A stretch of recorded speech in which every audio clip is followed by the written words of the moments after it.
Binigyang pagkilala ng Senado ang The Voice US Season 26 grand winner na si Safronio Vasquez III. Sa Senate Resolution No. 1262 ay binigyang papuri at pagkilala ng mataas na kapulungan ng tagumpay ng kauna-unahang Filipino at Asyano na nakuha ng titulo sa The Voice USA matapos magwagi sa patimpalak noong nakaraang taon.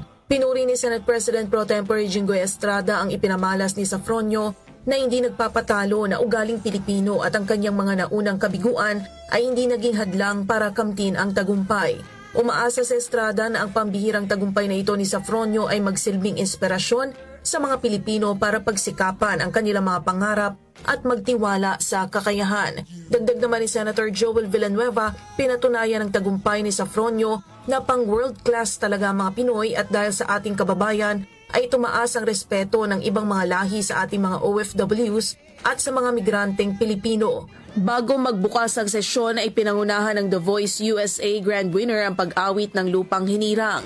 Personal din nagpasalamat si Safronio sa mga senador sa ipinasang resolusyon ng pagkilala sa kanya at inalayan niya ng kanyang winning piece na A Million Dreams ang mga mambabatas.